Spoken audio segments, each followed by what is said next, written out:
Hello students, कैसे हैं आप लोग। स्वागत है एक बार फिर से आपके अपने यूट्यूब चैनल AKIT सोल्यूशन में। तो स्टूडेंट्स, आज हम जो वीडियो लेके आए हैं वो है स्पेशली आपके प्रैक्टिकल एग्जामिनेशन के ऊपर। तो आज हम जानेंगे प्रैक्टिकल के एक एक पॉइंट के बारे में। तो चलिए देख लेते हैं इसमें क्या क्या हमने एक एक पॉइंट यहाँ पे रखा हुआ है। तो यहाँ पे सबसे पहला पॉइंट हमने रखा हुआ है कि प्रैक्टिकल के नियम क्या होते हैं, अर्थात प्रैक्टिकल एग्जामिनेशन के रूल्स क्या होते हैं। यानी जो आपका प्रैक्टिकल आपका एग्जाम होगा 2023 का, अर्थात जो आपका जनवरी का एग्जाम है, ठीक है, और वो जो जनवरी का एग्जाम है आपका वो 28 से लेकर के 8 के बीच में है। ये तो मैंने आपको पिछले कल वाली वीडियो में बता दिया था। तो आज हम जानेंगे कि उसके रूल्स क्या हैं प्रैक्टिकल्स के। इसके बाद अगला पॉइंट है हमारा कि प्रैक्टिकल में कितने नंबर का होता है, अर्थात जो आपका प्रैक्टिकल होता है वो कितने नंबरों का होता है। नेक्स्ट अगला पॉइंट हम समझेंगे कि प्रैक्टिकल में कितने प्रश्न आते हैं। नेक्स्ट अगला पॉइंट समझेंगे कि क्या आपका प्रैक्टिकल केवल कंप्यूटर पर ही करना होता है, अर्थात आपको इसमें कोई कॉपी वगैरह नहीं लिखनी होती है। नेक्स्ट अगला पॉइंट वही है कि प्रैक्टिकल में कॉपी भी लिखनी पड़ती है कि बस ऐसे ही सिस्टम पे ही काम चल जाता है। नेक्स्ट अगला क्वेश्चन बनता है कि वाइवा में प्रश्न कहाँ से पूछा जाता है। बहुत से बच्चों का ये डाउट था कि जो सर जो है वाइवा में जो क्वेश्चन पूछे जाएंगे वो कहाँ से पूछे जाएंगे, चारों पेपर से पूछे जाएंगे कि एक पेपर से पूछे जाएंगे, एक बाहर से पूछे जाएंगे, या इसी पेपर से पूछे जाएंगे जो प्रैक्टिकल का हो उसी से रिलेटेड। तो आज हम इन्हीं सब बातों पे डिस्कस करेंगे इस वीडियो में। तो स्टूडेंट्स, अगर आप यहाँ पे देखें इस तरीके से आपको पेपर मिलेगा एक, ठीक है। जैसे आप जहाँ पे भी जाएंगे, जिस भी सेंटर पे जाएंगे, तो इस तरीके से आपको पेपर मिलेगा। तो जो अभी आपका पेपर होगा, यहाँ पे आपको पेपर में ऊपर आपको देखिएगा, यहाँ पे आपको लिखा हुआ होगा कि आपको यहाँ पे रजिस्ट्रेशन नंबर फिल करना है। तो आपका जो भी 7 अंक का रजिस्ट्रेशन नंबर है, ये आपको रजिस्ट्रेशन नंबर यहाँ पे फिल करना है। इसके बाद यहाँ पे लेवल है, इस लेवल में आपको O लिख देना है, अर्थात O लेवल हो जाता है। इसके बाद यहाँ पे आपका O लेवल का प्रैक्टिकल होता है और ये बैच होता है आपका S11, S12, S13, ऐसे करके बैच होंगे। तो आपको इससे कोई लेना देना नहीं है। नेक्स्ट अगर आप बात करें यहाँ पे कुछ क्वेश्चन जो वहाँ पे थी क्वेरी इसमें कि आपका जो प्रैक्टिकल एग्जामिनेशंस होते हैं वह प्रैक्टिकल एग्जामिनेशंस कितने नंबर के होते हैं। तो स्टूडेंट्स, जैसा कि आपका थियरी का जो एग्जाम होता है वह 100 नंबर का होता है, उसी तरीके से आपका जो प्रैक्टिकल एग्जाम होता है ये भी आपका 100 नंबर का होता है। अब इस 100 नंबर में क्या होता है, 80 नंबर आपके क्या होते हैं, इस पेपर से आते हैं, 20 नंबर आपको वाइवा से मिलते हैं। तो ये होता है आपका क्राइटेरिया नंबर्स का, अर्थात 100 नंबर का प्रैक्टिकल भी होता है, साथ ही साथ इसमें 80 और 20 का कॉम्बिनेशन रहता है। 80 नंबर आपको जो आपका पेपर होगा उस पेपर में आपने जितना क्वेश्चंस किया हुआ होगा उसके ऊपर आपको मिलेगा। बाकी 20 नंबर जो आपका होता है वो आपका वाइवा पे डिपेंड करता है। नेक्स्ट इसकी टाइमिंग की अगर आप बात करें तो ये आपका जो टाइम होता है वो 3 घंटे का होता है। जबकि आपने थियरी का एग्जाम दिया होगा तो थियरी का एग्जाम आपका 2 घंटे का था, जबकि प्रैक्टिकल का जो एग्जाम होता है आपका 3 घंटे का होता है। इसी 3 घंटे में आपको सिस्टम पे पूरा क्या करना होता है, प्रैक्टिकल करके सेव कर लेना होता है। जो प्रैक्टिकल आप सेव करिए होते हैं उसी प्रैक्टिकल को आपको कॉपी में नोट भी करना होता है। ध्यान रखिएगा, कॉपी में नोट भी करना होता है। ऐसा नहीं कि केवल आप प्रैक्टिकल जो है करके छोड़ देंगे, कॉपी पे नोट ना करेंगे, तो ऐसा नहीं है। नेक्स्ट इसमें कुछ पॉइंट्स, रूल्स हैं, रेगुलेशंस हैं, इसको आपको ध्यान देना है कि आपके प्रैक्टिकल में क्या क्या रूल्स वगैरह होते हैं। तो यहाँ पे अगर आप देखें, मैं इसको थोड़ा सा जूम कर ले रहा हूँ, और पहला पॉइंट यहाँ पे क्या कर रहा है कि right your registration number and level in the space provided on the top. यानी जो भी टॉप पे आपके स्पेस प्रोवाइड किए गए हैं वहां पे आपको अपना रजिस्ट्रेशन नंबर और साथ ही साथ अपना जो लेवल है OA जो भी होगा वो आपको यहाँ पे नोट करना होगा। नेक्स्ट अगला पॉइंट क्या कहा गया है कि all the 3 questions are compulsory. यानी अब तक जो पेपर हो रहा था आपका उसमें 3 क्वेश्चंस आते थे, तो तीनों क्वेश्चंस आपके कंपल्सरी थे। अब हो सकता है कि इस बार से अगर क्वेश्चंस बढ़ जाएंगे तो हो सकता है उस क्वेश्चंस में आपको और करके अथवा करके भी ऑप्शन चांस मिल जाए कि आपको 3 में से कुछ ही करने होंगे, कुछ आपको जो नहीं आता उसको आप छोड़ सकते हैं। जैसा इससे पहले आपका होता था, 4-5 क्वेश्चंस आते थे जिसमें से 3 आपको करने थे, ठीक है। तो उसी तरीके से यहाँ पे भी है। नेक्स्ट अगर आप बात करें अगले पॉइंट की, तो इसमें अगला पॉइंट देखिए क्या कह रहा है, थर्ड वाला, the question paper cum worksheet can be use for writing algorithm, flow charts and documentation of program and the output results with relevant headings etc। यानी जो आपके वर्कशीट होंगे, अर्थात ये जो आपको पेपर मिलता है, यह पेपर आपको क्या करने होंगे, जमा करने होंगे। यानी जमा करने का मतलब क्या है कि जो भी क्वेश्चंस आपको मिलेंगे, ये क्वेश्चंस अगर आप नीचे देखें, ये 3 क्वेश्चंस हैं आपके। यहाँ पे दूसरा पॉइंट वही कहा गया था कि तीनों क्वेश्चंस आपको कंपलसरी है, सभी तीनों क्वेश्चंस आपको करने होंगे। तो ये जो 3 क्वेश्चंस हैं, इन तीनों क्वेश्चंस को जो आप प्रैक्टिकल पे करेंगे, डेस्कटॉप पे करेंगे, इसके बाद जो है इसी में आपको क्या करना है, आंसर भी लिखना है। तो अब जो है आंसर लिखने की बात जब आती है तो जगह कहां पे होती है, तो स्टूडेंट्स ये अगर आप पेज देखें तो 2 पेज का है। तो ये पेज आपका जो प्रिंट होता है वो एक पेज प्रिंट होता है, अर्थात इसके पीछे एक पेज आपका ब्लैंक रहता है। तो उसी ब्लैंक वाले जगह पे क्या किया जाता है, कोड वगैरह को लिखा जाता है। जो भी आपके एल्गोरिथम है, जो भी आपके फ्लो चार्ट्स हैं, जो भी आपके टॉपिक्स हैं, हेडिंग वगैरह जो भी आपने बनाया हुआ है, वो आपको लिखने होते हैं। तो जैसे कुछ जगह आपको यहाँ पे भी मिल जाती है, तो बहुत से बच्चे यहाँ पे भी क्या करते हैं, लिख लेते हैं। क्योंकि 3 ऐसे क्वेश्चंस है, जगह कम होती है लिखने के लिए, तो उसको क्या करते हैं, जो भी आपकी एक्स्ट्रा जगह होती है वहां पे बच्चे उसको लिख लेते हैं। तो इसमें कोई बाउंडेशन नहीं है। बहुत से बच्चे ऐसे भी करते हैं कि जैसे मान लीजिए ये आपका पेज है, मैं इसको थोड़ा सा जूम आउट कर देता हूं। ये मान लीजिए आपका पेज है। अब इस पेज में मान लीजिए सपोज करिए ब्लैंक पेज है, तो इस ब्लैंक पेज में करते क्या है बच्चे, ऐसे बीचों बीच एक लाइन ड्रॉ कर देते हैं।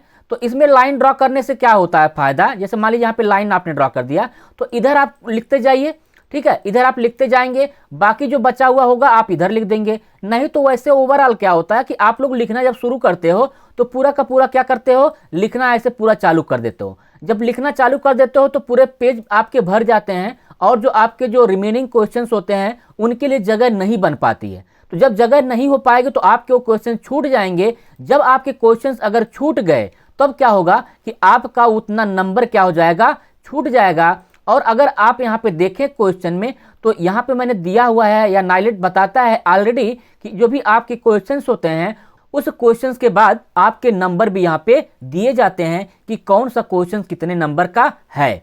नेक्स्ट अगला रूल देखते हैं क्या कह रहे हैं इन्होंने।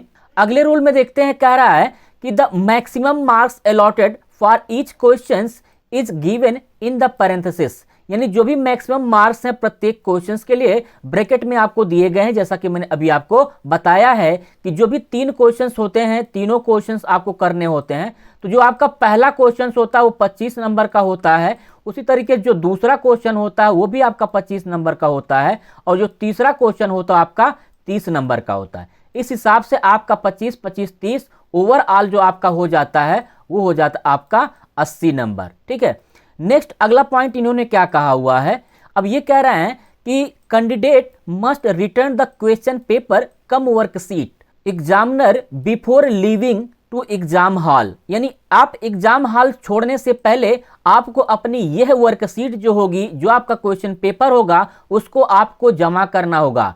आपको इसको लेकर के नहीं आना है घर पे वापस। कारण क्या है कि आप लोग जानते हैं कि आपने अभी थियरी का पेपर दिया था, तो उस थियरी के पेपर में आपने पेपर वापस घर पे लेके आ गए रिटर्न करके। तो यहाँ पे क्या होगा कि ऐसा नहीं है कि आपको पेपर वापस लेके जाना होगा। अगर आप पेपर वापस लेके जाओगे तो आपका मार्किंग नहीं होगी, आप गलत पाए जाएंगे, आप रूल्स के खिलाफ जाएंगे, तो आपके ऊपर जो होगी कार्रवाई की जा सकती है नाइलेट के द्वारा, आपका रिजल्ट रोक दिया जा सकता है। तो इस तरीके की तमाम बातें यहाँ पे हो सकती हैं। तो स्टूडेंट्स इस बात को आपको ध्यान रखना होगा, ये मेन पॉइंट है जो हाईलाइट किए जाते हैं। ठीक है, एक आपका मेन पॉइंट ये है कि आपको जो भी पेपर मिलता है उसी पे आपको अपने फ्लो चार्ट, एल्गोरिथम, जो भी प्रोसेस होते हैं, जो भी कोड होते हैं, उनको आपको उसी पेपर पे लिखना है। दूसरा पॉइंट आपको ये ध्यान देना है कि जो भी आपका पेपर है जिस पे आपने लिखा हुआ है नोट्स वगैरह, या जो भी आपने राइट डाउन किया हुआ है, नोट डाउन किया हुआ है, उसको आपको क्या करना, वापस जमा करना होता है। नेक्स्ट अगला पॉइंट इन्होंने क्या कहा हुआ है, अगले पॉइंट में कह रहे हैं कि all the question should be solved on the desktop PC and demonstrated the examiner and observer. तो आपके जो भी क्वेश्चंस हैं उन सभी क्वेश्चंस को आपको कहां पे सॉल्व करना है, डेस्कटॉप पीसी पे। अर्थात जहां पे भी आपका सेंटर जाएगा वहां पे आपको सिस्टम प्रोवाइड किए जाएंगे प्रैक्टिकल के लिए, और उसी सिस्टम पे आपको क्या करना है, पहले प्रैक्टिकल कर लेना है जो भी क्वेश्चंस हैं। प्रैक्टिकल करने के बाद जो है आपको तब जाके उसका क्या करना है, आंसर यहाँ पे इस वाली सीट पे लिखना होता है। इसके साथ ही साथ इसमें कहा गया है कि demonstrated the examination and observer. तो आपका जो भी क्वेश्चंस होगा पीसी पे उस पीसी का जो क्वेश्चंस का आंसर आपने लिखा हुआ होगा, जो भी बनाया हुआ होगा, जो भी कोडिंग किए होंगे, उसको जो भी एग्जामिनर्स हैं और ऑब्जर्वर हैं वही आपको क्या करते रहेंगे, देखते रहेंगे, ऑब्जर्व करते रहेंगे कि आपने क्वेश्चंस कौन सा किया है, तो कितने नंबर लायक आपने क्वेश्चंस किया हुआ है। ये बात आप ध्यान रखिएगा। अलग अलग सेंटरों पे अलग अलग जगह के रूल्स होते हैं। बहुत सी जगह पे कॉपी ले लिया जाएगा, कॉपी को जो है क्या किया जाएगा, बाद में चेक की जाती है। बहुत सी जगह पे क्या होता है कि यहाँ पे कि जो भी एग्जामिनर होते हैं, जो भी ऑब्जर्वर होते हैं, वो स्टूडेंट्स के पीछे ऐसे ही लैब में रहते हैं। जो भी बच्चा अगर करता है, जो भी क्वेश्चंस किया हुआ है, उसी क्वेश्चंस के अकॉर्डिंग उनको तुरंत वहां पे नंबर देते चले जाते हैं। ठीक है, तो ये वही बात यहाँ पे कहा गया है कि जो भी आपके पेपर्स वगैरह हैं, जो भी डेस्कटॉप पे आपने सॉल्व किया होगा, उसी के हिसाब से आपका एग्जामिनर जो है और आपका ऑब्जर्वर जो है वो यहाँ पे नंबर आपको प्रोवाइड कर देगा। नेक्स्ट अगला पॉइंट इन्होंने क्या कहा है कि whenever value or data have not been given in the questions the candidate can assume the data. अब मान लीजिए कोई ऐसा क्वेश्चन है जिसमें कोई वैल्यू या कोई डेटा नहीं दिया गया है नाइलेट के द्वारा पेपर में, तो इसके लिए क्या कर सकता है कैंडिडेट, खुद से कोई डेटा क्या कर सकता है, एज्यूम कर सकता है। जैसे एग्जांपल, अगर नाइलेट ने यह कह दिया क्वेश्चन पेपर में कि आपको 5 लोगों को मेल मर्ज करना है, तो 5 लोगों को किसको मेल मर्ज करना है, तो आपका नाम यहां पे नहीं दिया गया है किसी का कि इनको मेल करना है, इनको मेल करना है, इनको मेल करना है, या इनका नाम ये है, उनका एड्रेस ये है। तो इसको आपको अपने से मान करके चलना है कि आप अपने 5 दोस्तों को क्या करेंगे, उनको मेल मर्ज करके यहाँ पे दिखाएंगे, उसका प्रोसेस करके दिखाएंगे। तो ये होते हैं आपके रूल्स यहाँ पे एग्जाम के पॉइंट ऑफ व्यू से। जो भी आप एग्जामिनेशन हॉल में होते हैं, तो एग्जामिनेशन हॉल में भी एक बात ध्यान रखिएगा, आपको शांतिपूर्ण बनाए रखना होता है। ये नहीं कि आप जो है चिल्ला रहे हैं एग्जामिनेशन हॉल में, वहां की व्यवस्था को आप जो है क्या कर रहे हैं, डिस्टर्ब कर रहे हैं। अगर आप उस एग्जामिनेशन हॉल की, उस सेंटर की व्यवस्था को आप जो है व्यवधान उसमें करेंगे परीक्षा कंडक्ट कराने में, तो उस जो सेंटर होगा या नाइलेट जो होगा आपके ऊपर प्रशासनिक कार्रवाई कर सकता है। तो ये सारी चीजें आप ध्यान रखिएगा कि जहां पे भी आप जाएंगे सेंटर पे परीक्षा देने के लिए, वहां पे आप जो है आराम से रहेंगे, ना ही किसी से ज्यादा बोलचाल करनी होगी, सिर्फ आपको अपने काम से काम रखना होगा। ऐसा भी नहीं कि अगर आप बगल में बैठे हैं, कोई दूसरे का पीसी देख रहे हैं, तो पीछे एग्जामिनर ऑब्जर्वर अगर आपने देख लिया आपको ऐसा नकल करते हुए, तो भी आपको वहां पे क्या कर सकता है, आपका नंबर काट सकता है या फिर आपको डांट लगा सकता है। तो इस सारी चीजें से आपको बचना चाहिए कि एग्जामिनेशन हॉल में आपको कैसा यहाँ पे बैठना होगा। नेक्स्ट आगे अगर बात करें इसी पेपर पे, यहाँ पे बहुत सारी चीजें ध्यान देने वाली बात होती है। बहुत से बच्चे गलती यहीं पे करते हैं। देखिएगा यहाँ पे दिया गया to be filled by the examiner. यहाँ पे एग्जामिनर के को यहाँ पे फिल करना होता है। तो यहाँ पे जो पेपर मिलता है बच्चों को, यहाँ पे लिखा हुआ है नेम ऑफ द एग्जामिनर और सिग्नेचर। तो बहुत से बच्चे क्या करते हैं कि यहाँ पे अपना नाम लिख देते हैं, जो भी स्टूडेंट्स होते हैं, ठीक है, और यहाँ पे अपना क्या कर देते हैं, साइन कर देते हैं। तो ये गलती आपको नहीं करनी है, ठीक है। अगर आप ये गलती कर दोगे तो जो भी एग्जामिनर होगा, जो भी ऑब्जर्वर होगा, वो ये देखेगा कि उसकी साइन की जगह पे तो आपने अपना साइन कर दिया है, तो आपका पूरा का पूरा जो भी आपने लिखा हुआ उसको क्या कर देगा, कट कर देगा, अर्थात आपको नंबर नहीं दे सकता है, या फिर जो भी उसके मूड में हो सकता है, माइंड में हो सकता है उस टाइम, वो उसके ऊपर आपके ऊपर एक्शन ले सकता है। तो ये सारी चीजों का आपको बचना है। आपको यहाँ पे साइन नहीं करनी है, ना ही आपको कहीं पे नाम लिखना है। पूरे पेपर में कहीं पे भी स्टूडेंट्स का नाम नहीं होता है, पूरे पेपर में कहीं पे स्टूडेंट्स का साइन नहीं होती है।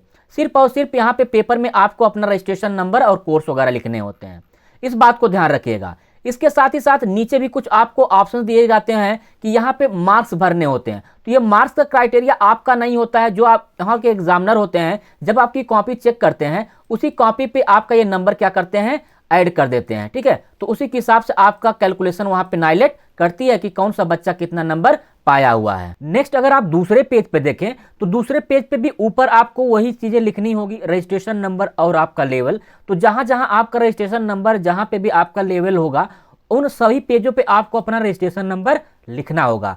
तो स्टूडेंट्स, आपको सभी पेज पे क्या करना है, रजिस्ट्रेशन नंबर और लेवल लिखना होगा। ऐसा ना हो कि आप सिर्फ एक पेज पे लिख दिए हैं और जो पेजेस हैं उन पेजेस पे नहीं लिखे हैं।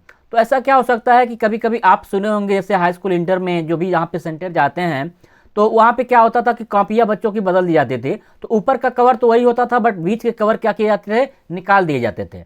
तो कारण यही है कि अगर आप यहाँ पे रजिस्ट्रेशन नंबर नहीं लिखे रहेंगे, तो आपकी कॉपी भी क्या कर सकता है, कोई निकाल सकता है। लेकिन ऐसा कोई करता नहीं है, किसी भी सेंटर पे ऐसा नहीं होता है। बट मान लीजिए अगर आपको सेफ्टी चाहिए, ठीक है, आप सिक्योर रखना चाहते हैं अपने आप को, तो सारे पेजेस पे आपको क्या करना होगा, रजिस्ट्रेशन नंबर नोट डाउन करने होंगे। नेक्स्ट अगर आप नीचे जाएंगे तो यहाँ पे आपको क्वेश्चंस मिलेंगे, जो क्वेश्चंस आपको दिए गए हैं पेपर में, उन्हीं क्वेश्चंस को आपको करना होगा। तो मैंने अभी आपको शुरुआत में ही बता दिया कि आपको जो क्वेश्चंस मिलते हैं वो 3 क्वेश्चंस होते हैं, 1 2 3 करके होते हैं, और उनको आपको करने होते हैं। अब क्वेश्चन किस चैप्टर से रहेगा अर्थात किस टॉपिक से रहेगा ये आप कंफर्म नहीं कह सकते हैं। जिस भी टॉपिक से क्वेश्चन आ सकता है, चाहे वो आपका फंडामेंटल हो सकता है कुछ सेटिंग वगैरह के लिए, या फिर आपका राइटर हो सकता है, या फिर आपका कैल्क हो सकता है, या फिर आपका इम्प्रेस हो सकता है, या फिर ईमेल का कोई कॉन्सेप्ट वगैरह हो सकता है कि मेल वगैरह भेजने के लिए। तो कुछ भी पेपर में हो सकता है। इसके लिए आप जो है क्वेश्चंस के लिए तैयार रहिए कि जो भी क्वेश्चंस आएगा उसको आप क्या करेंगे, अटेम्प्ट करेंगे। तो स्टूडेंट्स ये छोटी सी एक नोटिफिकेशन थी जिसको मैंने आपको एग्जाम के पॉइंट ऑफ व्यू से मैंने आपको बता दिया जैसे जैसे प्रैक्टिकल वगैरह होते हैं। नेक्स्ट अगला पॉइंट ये आता है यहाँ पे कि वाइवा में प्रश्न कहां से पूछा जाता है। तो बहुत से बच्चों के मन में डाउट रहता है कि मान लीजिए टोटल ओवरऑल अगर आप पेपर देखें ओ लेवल का, आपने अगर पहला पेपर दिया तो चारों पेपर में से कहीं से कोई पूछ सकता है, या फिर जो पेपर आपने दिया हुआ है प्रैक्टिकल का उसी पेपर के बारे में पूछा जाएगा, या फिर ऐसा होता है कि जो क्वेश्चंस आए होते हैं उन्हीं क्वेश्चंस के बारे में पूछा जाएगा। तो ये तो आपके एग्जामिनर के ऊपर डिपेंड करता है। लेकिन बाहर के जो क्वेश्चंस होते हैं, बहुत से बच्चों के मन में ये डाउट होता है कि कुछ बाहर के क्वेश्चंस होंगे, तो ऐसा नहीं होता है। आपके सिलेबस के ही क्वेश्चंस पूछे जाते हैं एग्जामिनर्स के द्वारा, और साथ ही साथ जो पेपर होता है उसी पेपर का क्वेश्चन पूछा जाता है। ऐसा नहीं कि मान लीजिए एग्जाम्पल आपने दिया है पहला पेपर, ठीक है, तो आप पहला पेपर के वाइवा के ही क्वेश्चन पूछे जाएंगे, उसी से रिलेटेड पूछे जाएंगे। ऐसा नहीं है कि आपको सेकंड पेपर, थर्ड पेपर या फोर्थ पेपर का कोई क्वेश्चन पूछेगा, ठीक है। तो ये सारी चीजें आपके मन में डाउट ना हो, इसलिए मैंने यहाँ पे पूरा क्लियर बता दिया हुआ है, ठीक है। तो स्टूडेंट्स इस वीडियो में इतना ही रखते हैं। अगर आप नए और अभी तक आपने मेरे चैनल को सब्सक्राइब नहीं किया तो प्लीज मेरे चैनल को सब्सक्राइब कर लीजिए और बेल आइकन को प्रेस कर दीजिए, क्योंकि मैं अगली वीडियो जो लेके आने वाला हूं वो प्रैक्टिकल से रिलेटेड ही है। अब हम डेली जो है एक एक प्रैक्टिकल आपको बताएंगे, पहले पेपर का, दूसरे पेपर का और चौथे पेपर का। हमारी डेली एक एक वीडियो आएगी जिसमें आपको क्या करना होगा, हम आपको एक तरह से हिंट देंगे, पूरे के पूरे क्वेश्चन देंगे, सेम टू सेम क्वेश्चन जैसे आपके एग्जाम में पूछे जाते हैं, उन क्वेश्चंस को आपको क्या करना होगा अपने पीसी पे। तो चलिए मिलते हैं अगले वीडियो में, तब तक के लिए बाय बाय, टेक केयर।